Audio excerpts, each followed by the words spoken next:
ओम नमः शिवाय। ಭಾರತ್ ಮಾತಾ ಶಿವಶಕ್ತಿ ಅವತಾರ್ ಪರಮಾತ್ಮ ವಾಣಿ ಓಂ.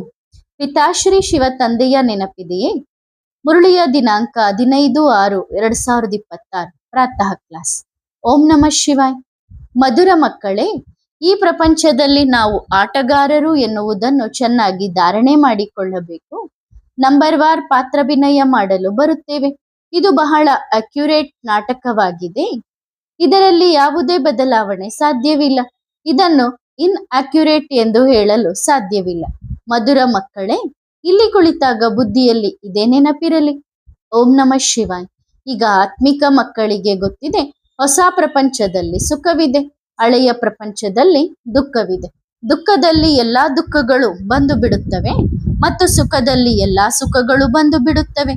ಸುಖದ ಪ್ರಪಂಚದಲ್ಲಿ ದುಃಖದ ಹೆಸರೇ ಇರುವುದಿಲ್ಲ. ಎಲ್ಲಿ ದುಃಖವಿದೆಯೋ ಅಲ್ಲಿ ಸುಖದ ಹೆಸರೇ ಇರುವುದಿಲ್ಲ. ಎಲ್ಲಿ ಪಾಪವಿದೆಯೋ ಅಲ್ಲಿ ಪುಣ್ಯದ ಹೆಸರಿಲ್ಲ. ಎಲ್ಲಿ ಪುಣ್ಯವಿದೆಯೋ ಅಲ್ಲಿ ಪಾಪದ ಹೆಸರಿಲ್ಲ. ಅದು ಯಾವ ಸ್ಥಳ?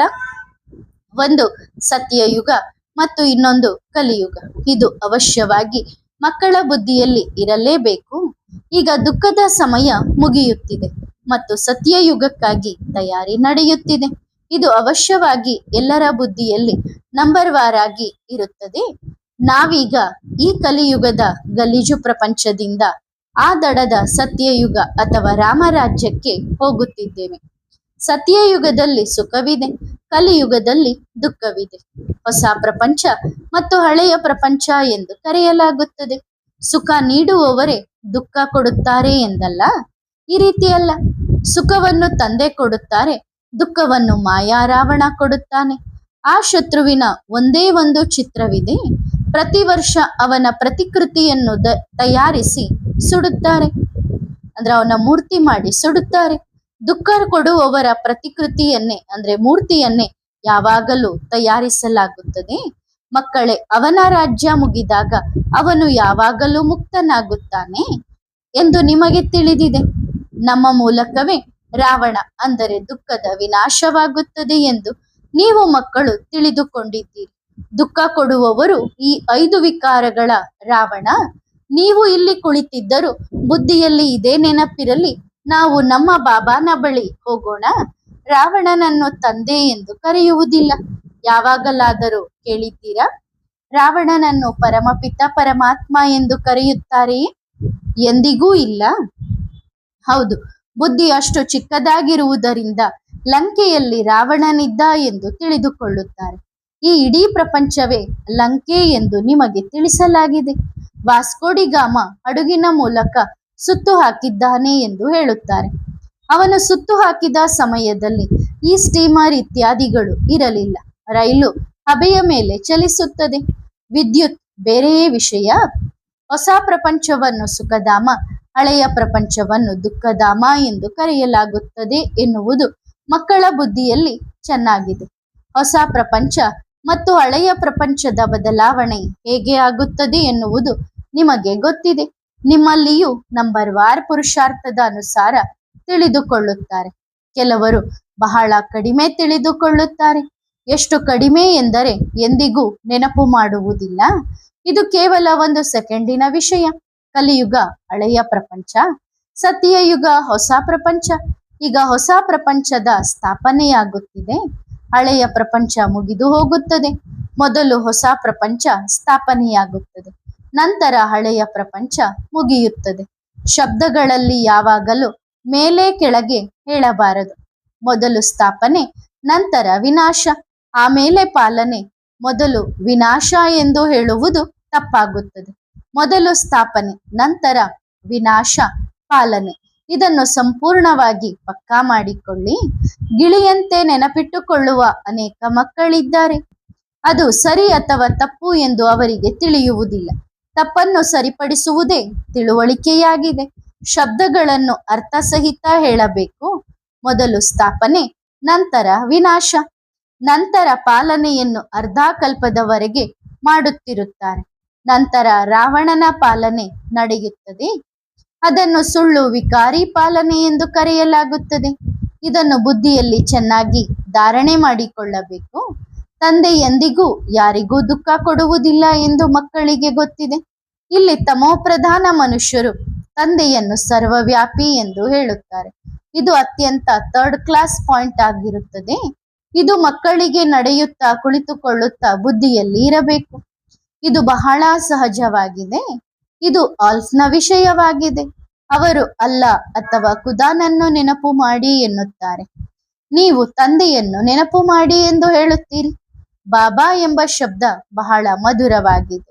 ಅಲ್ಲ ಎಂದರೆ ಆಸ್ತಿ ನೆನಪಿಗೆ ಬರುವುದಿಲ್ಲ. ಬಾಬಾ ಎಂದರೆ ಆಸ್ತಿ ಅವಶ್ಯವಾಗಿ ನೆನಪಿಗೆ ಬರುತ್ತದೆ.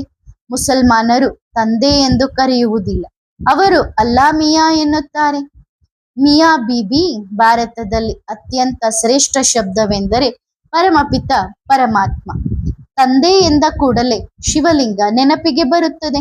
ಯುರೋಪಿಯನ್ನರು ಗಾಡ್ ಫಾದರ್ ಎನ್ನುತ್ತಾರೆ, ಆದರೂ ಕಲ್ಲು ಮಣ್ಣಿನಲ್ಲಿದ್ದಾನೆ ಎನ್ನುತ್ತಾರೆ. ಅವರಿಗೂ ಈ ಕಲ್ಲೇ ನೆನಪಿಗೆ ಬರುತ್ತದೆ. ಅಥವಾ ಬಹುಶಃ ಕಲ್ಲು ನೆನಪಿಗೆ ಬರುವುದಿಲ್ಲವೋ ಏನೋ. ಇಲ್ಲಿ ಎಲ್ಲರಿಗೂ ಶಿವಲಿಂಗವೇ ನೆನಪಿಗೆ ಬರುತ್ತದೆ. ಈ ಕಲ್ಲಿನಲ್ಲಿ ಭಗವಂತನಿದ್ದಾನೆ ಎಂದು ತಿಳಿದುಕೊಳ್ಳುತ್ತಾರೆ.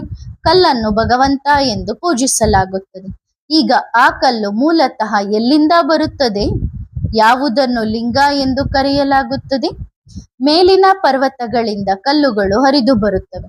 ಆಗ ನೀರಿನಲ್ಲಿ ಒಂದಕ್ಕೊಂದು ಉಜ್ಜಿ ಗೋಲಾಕಾರವಾಗುತ್ತವೆ. ಉಜ್ಜಿ ಉಜ್ಜಿ ಬಹಳ ನುಣುಪಾಗುತ್ತವೆ. ಅವುಗಳಲ್ಲಿ ಚಿನ್ನದ ನೈಸರ್ಗಿಕ ಗುರುತುಗಳು ಇರುತ್ತವೆ. ಈಗ ಭಗವಂತನೇನು ಕಲ್ಲಲ್ಲ ಎಂದು ನಿಮಗೆ ಗೊತ್ತಿದೆ. ಅವರ ಈ ಪ್ರತಿಮೆಯನ್ನು ಮಾಡಲಾಗಿದೆ. ದೇವಿ ದೇವತೆಗಳು ಹಿಂದೆ ಆಗಿ ಹೋಗಿದ್ದಾರೆ. ನಂತರ ಅವರ ಕಲ್ಲಿನ ಮೂರ್ತಿಗಳನ್ನು ಮಾಡಲಾಗುತ್ತದೆ. ಕಲ್ಲಿನ ಚಿತ್ರವನ್ನು ಮಾಡಿ ಅವರಿಗೆ ಲಕ್ಷ್ಮಿ ಮತ್ತು ನಾರಾಯಣ ಎಂದು ಕರೆಯಲಾಗುತ್ತದೆ. ಈ ಸಮಯವಂತೂ ಭಕ್ತಿ ಮಾರ್ಗವಾಗಿದೆ. ಈಗ ನೀವು ಚೈತನ್ಯವಾಗಲು ಪುರುಷಾರ್ಥ ಮಾಡುತ್ತಿದ್ದೀರಿ. ನಾವು ಇಂತಹ ಕಲ್ಲಿನವರಾಗುವುದಿಲ್ಲ, ಚೈತನ್ಯವಾಗುತ್ತೇವೆ ಎಂದು ನೀವು ತಿಳಿದುಕೊಂಡಿದ್ದೀರಿ. ಇವರು ಚೈತನ್ಯವಾಗಿದ್ದರು, ಪೂಜೆಗಾಗಿ ಕಲ್ಲಿನಿಂದ ಮಾಡಲಾಗಿದೆ. ಚೈತನ್ಯವಾಗಿದ್ದಾಗ ಪೂಜೆ ನಡೆಯುವುದಿಲ್ಲ. ಕಲ್ಲಿನವರಾದಾಗ ಅವರನ್ನು ಪೂಜಿಸಲಾಗುತ್ತದೆ. ಚೈತನ್ಯವು ಪೂಜ್ಯವಾಗಿದೆ. ಜಡವಾದಾಗ ಪೂಜೆಗೆ ಯೋಗ್ಯರಾಗುತ್ತಾರೆ. ಅವರು ಪೂಜ್ಯರು. ಅಲ್ಲಿ ಪೂಜಾರಿಗಳೇ ಇರುವುದಿಲ್ಲ, ಯಾರನ್ನೂ ಪೂಜಿಸುವುದೇ ಇಲ್ಲ. ಅಲ್ಲಿ ಕಲ್ಲಿನ ಚಿತ್ರಗಳನ್ನು ಮಾಡುವ ಅಗತ್ಯವೇ ಇಲ್ಲ. ಇವೆಲ್ಲವೂ ಭಕ್ತಿ ಮಾರ್ಗದಲ್ಲಿ ತಯಾರಾಗುತ್ತವೆ. ಯಾರು ಚೈತನ್ಯವಾಗಿದ್ದಾರೋ ಅವರ ನೆನಪಿಗಾಗಿ ಕಲ್ಲಿನ ಗುರುತುಗಳನ್ನು ಮಾಡಿ ಇಡುತ್ತಾರೆ. ಇವರು ಚೈತನ್ಯವಾದಾಗ ಜಡ ಚಿತ್ರಗಳೆಲ್ಲವೂ ಮುಗಿದು ಹೋಗುತ್ತವೆ. ನೀವು ಪೂಜ್ಯರಾಗುತ್ತೀರಿ. ಪೂಜ್ಯರು ಪೂಜೆಗೆ ಯೋಗ್ಯರಾದಾಗ ಕಲ್ಲಿನಿಂದ ಮಾಡುತ್ತಾರೆ. ಪೂಜ್ಯರೆಂದರೆ 5 ತತ್ವಗಳ ಶರೀರ. ಅದೇ ಚೈತನ್ಯವು ನಂತರ ಜಡವಾಗುತ್ತದೆ. ವ್ಯತ್ಯಾಸವಿದೆ ಅಲ್ಲವೇ? ಈಗ ಈ ದೇವತೆಗಳ ಜೀವನ ಕತೆ ನಿಮಗೆ ತಿಳಿದಿದೆ. ಮೊದಲು ಈ ಜ್ಞಾನದ ಕಣ್ಣು ಇರಲಿಲ್ಲ. ಈಗ ಮಕ್ಕಳಿಗೆ ಬಹಳಷ್ಟು ಜ್ಞಾನ ಸಿಕ್ಕಿದೆ. ಗ್ರಹಿಸುವವರು ನಂಬರ್ ವಾರ್ ಆಗಿದ್ದಾರೆ. ರಚಯಿತ ಮತ್ತು ರಚನೆಯ ಆದಿ ಮಧ್ಯ ಅಂತ್ಯದ ಜ್ಞಾನ ಎಲ್ಲರಿಗೂ ಒಂದೇ ಸಿಗುತ್ತದೆ. ಈ ವಿಷಯಗಳು ನಿಮ್ಮನ್ನು ಹೊರತುಪಡಿಸಿ ಬೇರೆಯವರ ಬುದ್ಧಿಯಲ್ಲಿ ಇರುವುದಿಲ್ಲ. ನಿಮ್ಮಲ್ಲಿಯೂ ನಂಬರ್ ವಾರ್ ಪುರುಷಾರ್ಥದ ಅನುಸಾರವೇ ನಿಮ್ಮ ರುದ್ರಮಾಲೆಯು ತಯಾರಾಗುತ್ತದೆ, ರುಂಡಮಾಲೆಯೂ ತಯಾರಾಗುತ್ತದೆ. ಇದು ಸಂಪೂರ್ಣ ಮಾಲೆ ಎಂದು ಮಕ್ಕಳಿಗೆ ತಿಳಿಸಲಾಗಿದೆ. ಒಂದು ರುಂಡಮಾಲೆ, ಇನ್ನೊಂದು ರುದ್ರಮಾಲೆ. ಅವರೆಲ್ಲರೂ ಸಹೋದರರು. ನಂತರ ಅವರು ಸಹೋದರ ಸಹೋದರಿಯರು.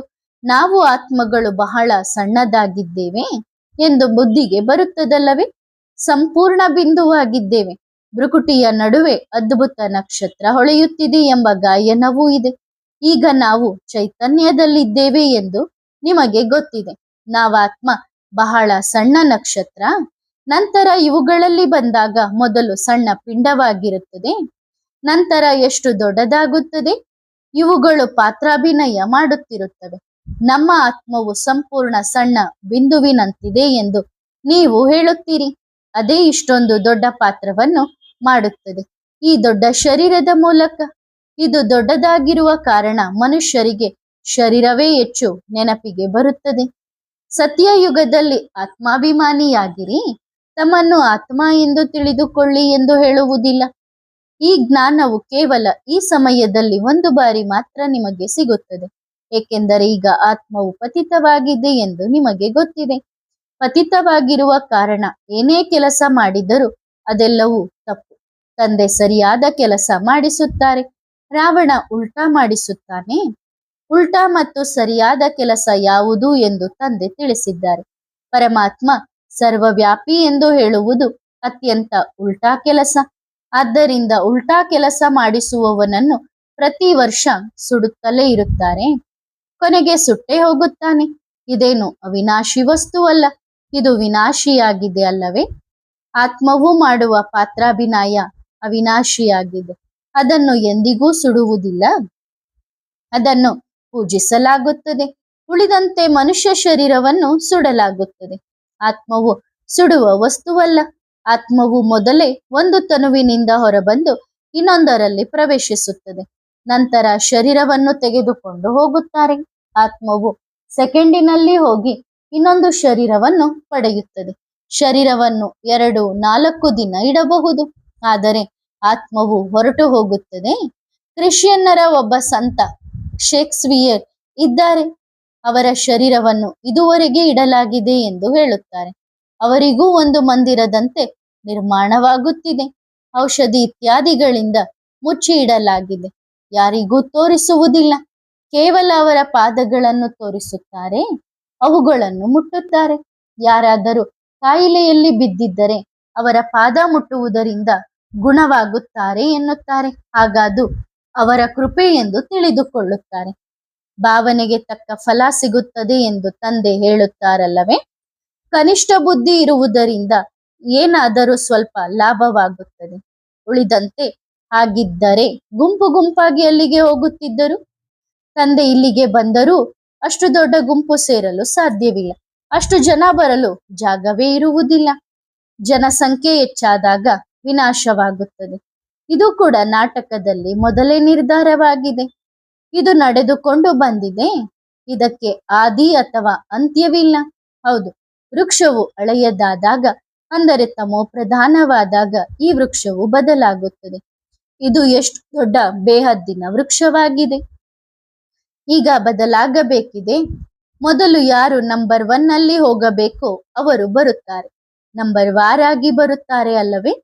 ಎಲ್ಲಾ ಸೂರ್ಯವಂಶಿಗಳು ಒಟ್ಟಿಗೆ ಬರುವುದಿಲ್ಲ, ಚಂದ್ರವಂಶಿಗಳು ಸಹ ಒಟ್ಟಿಗೆ ಬರುವುದಿಲ್ಲ. ಮಾಲೆ ತಯಾರಾಗುವುದು ಕೂಡ ನಂಬರ್ ವಾರಾಗಿಯೇ. ಈಗ ಬರುವವರಿದ್ದಾರೆ, ಎಲ್ಲರೂ ಬಂದಿಲ್ಲ, ಎಲ್ಲರೂ ಒಟ್ಟಿಗೆ ಬರುವುದಿಲ್ಲ. ಪಾತ್ರಧಾರಿಗಳು ನಿಧಾನವಾಗಿ ಬರುತ್ತಾರೆ. ಅದು ಎಷ್ಟು ಸಣ್ಣ ಸ್ಟೇಜ್, ಇದು ಎಷ್ಟು ದೊಡ್ಡ ಸ್ಟೇಜ್. ನಂಬರ್ ವಾರ್ ತಮ್ಮ ಪಾತ್ರದ ಅನುಸಾರ ಬರುತ್ತಿರುತ್ತಾರೆ. ಈ ಪ್ರಪಂಚದಲ್ಲಿ ನಾವು ಆಟಗಾರರು ಎನ್ನುವುದನ್ನು ಚೆನ್ನಾಗಿ ಧಾರಣೆ ಮಾಡಿಕೊಳ್ಳಬೇಕು. ನಂಬರ್ ವಾರ್ ಪಾತ್ರಾಭಿನಯ ಮಾಡಲು ಬರುತ್ತೇವೆ. ಇದು ಬಹಳ ನಿಖರವಾದ ನಾಟಕವಾಗಿದೆ, ಅಂದ್ರೆ ಅಕ್ಯುರೇಟ್ ನಾಟಕ ಆಗಿದೆ. ಇದರಲ್ಲಿ ಯಾವುದೇ ಬದಲಾವಣೆ ಇರಲು ಸಾಧ್ಯವಿಲ್ಲ. ಇದನ್ನು ಇನ್ಅಕ್ಯುರೇಟ್ ಎಂದು ಹೇಳಲು ಸಾಧ್ಯವಿಲ್ಲ. ಮಧುರ ಮಕ್ಕಳೇ, ಇಲ್ಲಿ ಕುಳಿತಾಗ ಬುದ್ಧಿಯಲ್ಲಿ ಇದೇ ನೆನಪಿರಲಿ. ಉಳಿದ ಸತ್ಸಂಗಗಳಲ್ಲಿ ಬೇರೆ ಬೇರೆ ಅನೇಕ ವಿಷಯಗಳು ಬುದ್ಧಿಯಲ್ಲಿ ಬರುತ್ತಿರುತ್ತವೆ. ಶಾಸ್ತ್ರಗಳಲ್ಲಿ ಎಷ್ಟು ವಿಷಯಗಳಿವೆ. ಇದು ಒಂದೇ ಶಿಕ್ಷಣವಾಗಿದ್ದು ಇದರಿಂದ ನಿಮ್ಮ ಸಂಪಾದನೆಯಾಗುತ್ತದೆ. ಆ ಶಾಸ್ತ್ರಗಳನ್ನು ಓದುವುದರಿಂದ ಸಂಪಾದನೆಯಾಗುವುದಿಲ್ಲ. ಹೌದು, ಏನಾದರೂ ಕೆಲವು ಗುಣಗಳು ಚೆನ್ನಾಗಿರುತ್ತವೆ. ಗ್ರಂಥಗಳನ್ನು ಓದಲು ಕುಳಿತಾಗ ಎಲ್ಲರೂ ನಿರ್ವಿಕಾರಿಗಳಾಗಿರುತ್ತಾರೆ ಎಂದಲ್ಲ, ಎಲ್ಲರೂ ಭ್ರಷ್ಟಾಚಾರದಿಂದಲೇ ಜನಿಸುತ್ತಾರೆ. ನಂತರ ಅವರಲ್ಲಿ ಕೆಲವರು ಒಳ್ಳೆಯವರು, ಕೆಲವರು ಕೆಟ್ಟವರು ಇರುತ್ತಾರೆ. ಕೆಲವರು ಒಳ್ಳೆಯವರು, ಕೆಲವರು ಬಹಳ ವಿಕಾರಿಗಳಾಗಿರುತ್ತಾರೆ. ಸನ್ಯಾಸಿಗಳಲ್ಲಿಯೂ ಹೀಗೆ ಇರುತ್ತಾರೆ. ಹುಲಿಯ ಸನ್ಯಾಸಿ ಇದ್ದನು, ಮೊದಲು ಸನ್ಯಾಸಿಯಾಗಿದ್ದನು, ನಂತರ ಗೃಹಸ್ಥಿಯಾದನು. ಕುಮಾರಿಯರು ಇತ್ಯಾದಿ ಬಹಳಷ್ಟು ಜನ ಹೋಗುತ್ತಿದ್ದರು. ಕೊನೆಗೆ ಮದುವೆಯಾದನು, ನಂತರ ಮಕ್ಕಳು ಆದವು. ಬೇರೆಯವರಿಂದ ಮಗು ಆದರೆ ಹೆಸರು ಹಾಳಾಗುತ್ತದೆ. ಸನ್ಯಾಸಿಯ ಹೆಸರಂತೂ ಇನ್ನೂ ಹೆಚ್ಚು ಹಾಳಾಗುತ್ತದೆ. ಈ ಸಮಯದಲ್ಲಿ ಎಲ್ಲರೂ ಭ್ರಷ್ಟಾಚಾರದಿಂದಲೇ ಜನಿಸುತ್ತಾರೆ ಎಂದು ವಿಚಾರ ಮಾಡಲಾಗುತ್ತದೆ. ಅಲ್ಲಿ ಜನ್ಮ ಹೇಗೆ ಆಗುತ್ತದೆ ಎಂದು ನಿಮ್ಮನ್ನು ಕೇಳುತ್ತಾರೆ. ಅವರಿಗೆ ಹೇಳಿ, ಅಲ್ಲಿ 5 ವಿಕಾರಗಳೇ ಇರುವುದಿಲ್ಲ. ಅಲ್ಲಿರುವುದು ಕೇವಲ ಯೋಗ ಬಲ. ಯೋಗ ಬಲದಿಂದ ಇಡೀ ವಿಶ್ವವನ್ನು ಪವಿತ್ರವನ್ನಾಗಿ ಮಾಡಬಹುದು. ಯೋಗ ಬಲದಿಂದ ವಿಶ್ವದ ಮಾಲೀಕರಾಗಬಹುದು ಎಂದ ಮೇಲೆ ಮಕ್ಕಳು ಏಕೆ ಆಗುವುದಿಲ್ಲ? ಅಲ್ಲಿ ಮೊದಲೇ ಸಾಕ್ಷಾತ್ಕಾರವಾಗುತ್ತದೆ. ಮಗು ಬರಲಿದೆ ಎಂದು ಪತಿತರಾಗುವ ವಿಷಯವೇ ಇರುವುದಿಲ್ಲ. ಪತಿತರಾಗುವವರನ್ನು ದುಶ್ಯಾಸನ, ದ್ರೌಪದಿ ಎಂದು ಕರೆಯಲಾಗುತ್ತದೆ. ಈ ಸಮಯದಲ್ಲಿ ಇಬ್ಬರೂ ಕೂಗುತ್ತಾರೆ. ಅವರು ಹೇಳುತ್ತಾರೆ, ಬಾಬಾ, ಈ ದುಶ್ಯಾಸನ ನಮ್ಮನ್ನು ಪತಿತರನ್ನಾಗಿ ಮಾಡುತ್ತಿದ್ದಾನೆ. ಅವರೂ ಹೇಳುತ್ತಾರೆ, ಬಾಬಾ, ದ್ರೌಪದಿ ನಮ್ಮನ್ನು ಪತಿತರನ್ನಾಗಿ ಮಾಡುತ್ತಿದ್ದಾಳೆ. ಇಂತಹ ಅನೇಕ ಕೇಸುಗಳಿವೆ. ಇಬ್ಬರೂ ರಿಪೋರ್ಟ್ ಮಾಡುತ್ತಾರೆ. ಈ ಸಮಯದಲ್ಲಿಯೇ ಕೂಗುತ್ತಾರೆ, ಏಕೆಂದರೆ ಇದು ಸಂಗಮ ಯುಗವಾಗಿದೆ. ಎಲ್ಲರೂ ಪವಿತ್ರರಾಗುವುದಿಲ್ಲ. ಬಾಬಾ ತಿಳಿಸಿದ್ದಾರೆ. ಬಾಬಾ ಕೇವಲ ಹೆದರಿಸುವುದಿಲ್ಲ, ನಿಖರವಾದ ವಿಷಯವನ್ನು ತಿಳಿಸುತ್ತಾರೆ. ಅತ್ಯಂತ ಒಳ್ಳೆಯ ಮಕ್ಕಳನ್ನೂ ಸಹ ಮಾಯೆಯು ಕೆಳಗೆ ಬೀಳಿಸುತ್ತದೆ. ಮಾಯೆಯು ಬೀಳಿಸಲು ತಡ ಮಾಡುವುದಿಲ್ಲ. ತಂದೆಯು ಅದೇ ಸಮಯದಲ್ಲಿ ಬಂದು ಹೇಳುತ್ತಾರೆ, ತಂದೆಗೆ ತಿಳಿಸುತ್ತಾರೆ. ತಿಳಿಸದಿದ್ದರೆ ಪಾಪ 100 ಪಟ್ಟು ಹೆಚ್ಚಾಗುತ್ತದೆ. ಆದ್ದರಿಂದ ಒಳಗಡೆ ಏನಿದೆಯೋ ಅದು ಆತ್ಮದ ಬುದ್ಧಿಯಲ್ಲಿದೆ ಅಲ್ಲವೇ? ತಂದೆ ಹೇಳುತ್ತಾರೆ, ಮಕ್ಕಳೇ, ಏನೇ ಪಾಪ ಕರ್ಮಗಳನ್ನು ಮಾಡಿದ್ದರೂ ನನಗೆ ತಿಳಿಸಿ, ಏಕೆಂದರೆ ನಾನು ಅವಿನಾಶಿ ವೈದ್ಯನಾಗಿದ್ದೇನೆ. ಸರ್ಜನ್ಗೆ ತಿಳಿಸುವುದರಿಂದ ನೀವು ಹಗುರವಾಗುತ್ತೀರಿ. ಉಳಿದಂತೆ ಜನ್ಮ ಜನ್ಮಾಂತರದ ವಿಷಯ ಯಾರಿಗೂ ತಿಳಿದಿಲ್ಲ. ಅಂತ್ಯದವರೆಗೆ ತಂದೆಯನ್ನೇ ನೆನಪು ಮಾಡುತ್ತೀರಿ. ಆಗ ಪಾಪಗಳು ಕಳೆದು ಹೋಗುತ್ತವೆ. ಯಾರು ಸತ್ಯವನ್ನು ಹೇಳುತ್ತಾರೋ ಮತ್ತು ಪುರುಷಾರ್ಥ ಮಾಡುತ್ತಾರೋ ಅವರು ಲಾಟರಿಯನ್ನು ಗೆಲ್ಲುತ್ತಾರೆ. ಎಲ್ಲವೂ ಪುರುಷಾರ್ಥದ ಮೇಲಿದೆ. ಈ ವೃದ್ಧರು ಪುರುಷಾರ್ಥ ಮಾಡುತ್ತಾರೆ ಅಲ್ಲವೇ? ಇವರು ಪತಿತರಾಗಿದ್ದಾರೆ. ಇಡೀ ಆಯುಷು 60 ವರ್ಷದವರೆಗೆ ಪತಿತರಾಗಿದ್ದರು. ಈ ಎಲ್ಲಾ ವಿಷಯಗಳನ್ನು ತಂದೆ ನಿಮಗೆ ರಿಫ್ರೆಶ್ ಮಾಡಲು ತಿಳಿಸುತ್ತಾರೆ. ಶಾಲೆಗೆ ಬರದಿದ್ದರೆ ಕ್ಯಾರೆಕ್ಟರ್ ಹೇಗೆ ಸುಧಾರಿಸುತ್ತದೆ? ಭಾರತದ ಚಾರಿತ್ರ್ಯ ಈಗ ಕೆಟ್ಟದಾಗಿದೆ ಅಲ್ಲವೇ? ವಿಕಾರವೇ ನಂಬರ್ 1 ಕೆಟ್ಟ ಗುಣವಾಗಿದೆ. ಆದ್ದರಿಂದ ತಂದೆ ಹೇಳುತ್ತಾರೆ, ಮಕ್ಕಳೇ, ಕಾಮ ವಿಕಾರವು ಮಹಾಶತ್ರುವಾಗಿದೆ. ಹಿಂದೆ ಕೂಡ ಈ ಗೀತಾಜ್ಞಾನವನ್ನು ಕೇಳಿದ್ದೀರಿ. ಅದನ್ನು ತಂದೆ ಸಂಗಮ ಯುಗದಲ್ಲಿ ನೀಡಿದ್ದರು. ಆಗ ಅಟಾಮಿಕ್ ಬಾಂಬ್ಗಳ ಯುದ್ಧವು ನಡೆದಿತ್ತು. ಯುದ್ಧ ಯಾವಾಗ ನಡೆದಿತ್ತು ಎಂದು ಯಾರಿಗೂ ಗೊತ್ತಿಲ್ಲ. ತಂದೆ ಸಂಪೂರ್ಣ ಲೆಕ್ಕಾಚಾರವನ್ನು ತಿಳಿಸುತ್ತಾರೆ. ಪ್ರತಿ 5000 ವರ್ಷಗಳ ನಂತರ ಯುದ್ಧ ನಡೆಯುತ್ತದೆ. ವೃಕ್ಷವು ಹಳೆಯದಾಗುತ್ತದೆ. ಈಗ ನಿಮ್ಮ ಬುದ್ಧಿಯಲ್ಲಿ ಸಂಪೂರ್ಣ ಜ್ಞಾನವಿದೆ. ನಂಬರ್ ವಾರ್ ಪುರುಷಾರ್ಥದ ಅನುಸಾರ ತಿಳಿಸುತ್ತೀರಿ. ಎಲ್ಲರೂ ತಿಳಿಸುವುದಿಲ್ಲ. ಉಳಿದಂತೆ ತಂದೆಯು ಎಲ್ಲರಿಗೂ ಒಟ್ಟಿಗೆ ತಿಳಿಸುತ್ತಾರೆ. ನಂತರ ಪ್ರತಿಯೊಬ್ಬರ ಬುದ್ಧಿ ಅವರವರದಾಗಿದೆ. ಶಾಲೆಯಲ್ಲಿ ಶಿಕ್ಷಕರು ಕಲಿಸುತ್ತಾರೆ. ಆ ಶಿಕ್ಷಣದಲ್ಲಿ ಶಿಕ್ಷಕರು ಪ್ರತ್ಯೇಕವಾಗಿಯೂ ಕಲಿಸುತ್ತಾರೆ. ಇಲ್ಲಿ ಆ ವಿಷಯವಿಲ್ಲ. ಬಾಬಾ ಅವರಿಗೆ ಕೃಪೆ ಮಾಡಿ, ಆಶೀರ್ವಾದ ಮಾಡಿ ಎಂದು ಬರೆಯುತ್ತಾರೆ. ಬಾಬಾ ಬರೆಯುತ್ತಾರೆ, ಪುರುಷಾರ್ಥದ ಮೂಲಕ ನಿಮ್ಮ ಮೇಲೆ ನೀವೇ ಆಶೀರ್ವಾದ ಮಾಡಿಕೊಳ್ಳಿ. ಪುರುಷಾರ್ಥದ ಮೂಲಕ ತಮಗೆ ತಾವೇ ತಿಲಕ ಇಟ್ಟುಕೊಳ್ಳಬೇಕು. ಆಶೀರ್ವಾದದ ವಿಷಯವೇ ಇಲ್ಲ. ಇದರಲ್ಲಿ ಮುಖ್ಯವಾದುದು ನೆನಪಿನ ಯಾತ್ರೆ ಮತ್ತು ದೈವಿ ಗುಣಗಳು. ಅನೇಕರನ್ನು ನಿಮ್ಮ ಸಮಾನರನ್ನಾಗಿ ಮಾಡಿದರೆ ರಾಜ ಮಹಾರಾಜರಾಗುತ್ತೀರಿ. ರಾಜ ಮಹಾರಾಜರು ಯಾವಾಗ ಪ್ರಾರಂಭವಾದರು? ತಂದೆ ಬಂದು ಈ ಶಿಕ್ಷಣದ ಮೂಲಕ ಈ ಆಸ್ತಿಯನ್ನು ನೀಡಿದ್ದಾರೆ ಎಂದು ನಿಮಗೆ ಗೊತ್ತಿದೆ. ಈ ಶಿಕ್ಷಣದಿಂದ ನಿಮಗೆ ಈ ಆಸ್ತಿ ಸಿಗುತ್ತದೆ. ಅದು ನಂತರ ನಡೆದುಕೊಂಡು ಬರುತ್ತದೆ. ನಂತರ ದ್ವಾಪರ ಯುಗ ಪ್ರಾರಂಭವಾದಾಗ ಬಹಳಷ್ಟು ದಾನ, ಪುಣ್ಯ ಇತ್ಯಾದಿಗಳನ್ನು ಮಾಡುತ್ತಾರೆ. ಒಳ್ಳೆಯ ಕರ್ಮಗಳನ್ನು ಮಾಡುವುದರಿಂದ ರಾಜ್ಯ ಸಿಗುತ್ತದೆ, ಆ ಸಂಪತ್ತು ಸಿಗುತ್ತದೆ.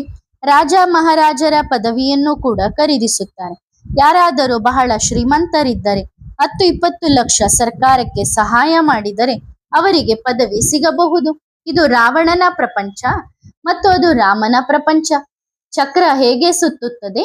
ಪ್ರತಿಯೊಬ್ಬರು ತಮ್ಮ ಪೂರ್ಣ ಸಮಯದಲ್ಲಿ ಪಾತ್ರಾಭಿನಯ ಮಾಡುತ್ತಿರುತ್ತಾರೆ. ಒಳ್ಳೆಯದು. ಆತ್ಮಿಕ ಮಕ್ಕಳಿಗೆ ನೆನಪು, ಪ್ರೀತಿ ಮತ್ತು ನಮಸ್ತೆ. ಆತ್ಮಿಕ ಮಕ್ಕಳು ಆತ್ಮಿಕ ತಂದೆಗೆ ಮಾಡುವ ನೆನಪು, ಪ್ರೀತಿ ಮತ್ತು ನಮಸ್ತೆ, ನಮಸ್ತೆ, ನಮಸ್ತೆ. ಧನ್ಯವಾದ ಬಾಬಾ, ಶುಕ್ರಿಯಾ. ವರದಾನ: ಅಥಾರಿಟಿ ಸ್ವರೂಪ ಭವ. ಭಾಷಣದ ಲಿಂಕ್ ಯೋಚಿಸುವುದು, ಪಾಯಿಂಟ್ಸ್ಗಳನ್ನು ಪುನರಾವರ್ತಿಸುವುದು ಇದು ಸ್ವರೂಪವಲ್ಲ, ಆದರೆ ಸ್ನೇಹ, ಮತ್ತು ಪ್ರಾಪ್ತಿಯ ಸಂಪನ್ನ ಸ್ವರೂಪವು ಕಂಡು ಬಂದಾಗ ಅಥಾರಿಟಿ ಎನ್ನಲಾಗುತ್ತದೆ. ಅಥಾರಿಟಿಯು ಯೋಚಿಸಬೇಕಾಗಿಲ್ಲ, ಯೋಚಿಸಿದ್ದೇ ಆಗಿರುತ್ತದೆ. ಸ್ಟೇಜ್ ಮೇಲೆ ಬರುವ ಮೊದಲು ಮನನ ಮಾಡಿ ಬುದ್ಧಿಯಲ್ಲಿ ಮೊದಲೇ ವಿಷಯದ ಸ್ಪಷ್ಟೀಕರಣ ಮಾಡಿಕೊಳ್ಳಬೇಕು. ವಿಷಯವು ಸಿದ್ಧವಾಗಿದ್ದರೆ ಅಥಾರಿಟಿಯಿಂದ ಮಾತನಾಡುತ್ತೀರಿ. ಪಾಯಿಂಟ್ಸ್ಗಳ ಬಗ್ಗೆಯೇ ಯೋಚಿಸುತ್ತಿದ್ದರೆ ಅಥಾರಿಟಿಯ ಅನುಭವವಾಗುವುದಿಲ್ಲ. ಒಳ್ಳೆಯದು. ಓಂ ನಮಃ ಶಿವಾಯ.